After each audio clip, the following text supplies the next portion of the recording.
Thanks for joining us this morning. Mr. Dufresne, on March the 7th, I wrote you a letter asking you to undertake another investigation into the government's ArriveCAN app. So in light of the new information related to the handling and security of Canadians' data, can you provide the committee with an update to your ongoing investigation into ArriveCAN? Thank you, Mr. Barrett. Indeed, following your letter on March 19th, I announced that I will be investigating allegations of privacy concerns following a complaint against the Canada Border Services Agency related to the development of the ArriveCAN mobile app.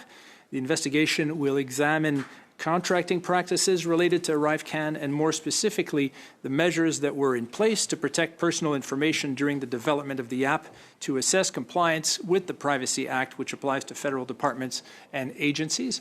And so the investigation is ongoing. Under the Privacy Act, I have to maintain confidential the details of that investigation while it is ongoing, but certainly look forward to completing it and to making the findings public once that is done. Understanding that the Privacy Commissioner has obligations to respect privacy, I will ask you a series of questions, and if you're able to provide us with an update or further information, I'd appreciate it. But first of all, do you have an expected date of completion when we'd be able to see your findings? I do not.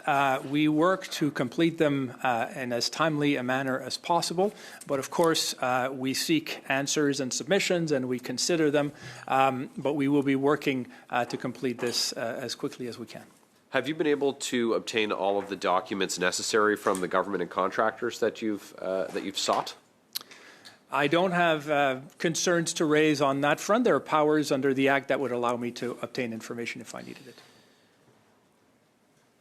Are you investigating a potential breach of Section 7 of the Privacy Act, which states that personal information under the control of government institution shall not, without the consent of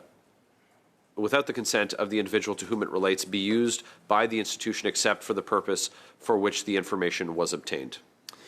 We are examining the contracting practices. We're examining the measures in place to protect the personal information during the development of that app, and we're going to be assessing the compliance with the Privacy Act provisions. And if we see concerns there, we're going to raise those and flag those. So not able to say specifically which sections of the Act, like whether or not Section 8 of the Privacy Act, which states personal information under the control of a government institution shall not, without the consent of the individual for whom it relates, be disclosed by the institution except in accordance with its section. So Section 7, Section 8, you can't specify which.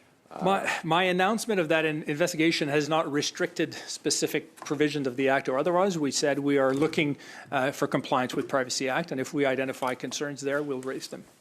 The Auditor General's report on ArriveCAN made it clear that the record keeping done by the government was really so poor that the Auditor General wasn't able to precisely attribute a cost to ArriveCAN, saying that she thought it was she thought that it was $60 million. Are you finding that to be the case in your efforts?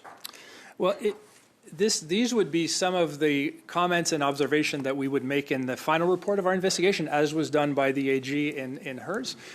So this is not something that I would be commenting on at this stage. It would be once the investigation is over. So I'm interested to know whether or not you've interviewed government officials and contractors and people whose security clearance was unable to be accounted for.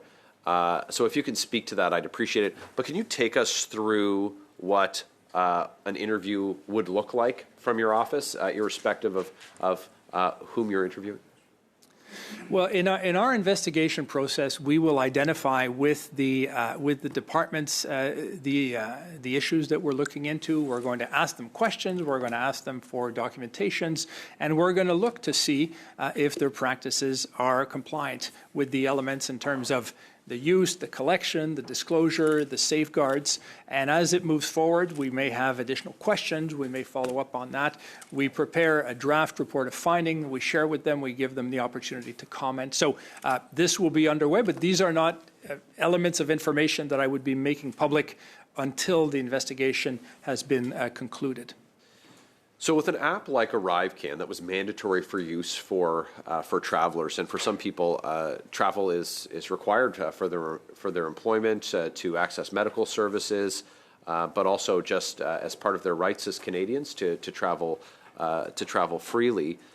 The use of the app was mandatory, and the collection of data was mandatory. They had to surrender their personal information. What would the consequences be should you find that CBSA or that the government broke the law, broke the Privacy Act? Right. Well, one of the areas in the Privacy Act that I would hope to see changed in future modernization of the Act is that I do not currently have the ability to make orders, binding legal orders vis-a-vis a department of the government. So I would make recommendations. I would identify if there are shortcomings. I would identify it and make recommendations. So that's what my report would do, assuming that there is a violation. Okay. Thank you, Mr. Barrett. Mr. Dufresne,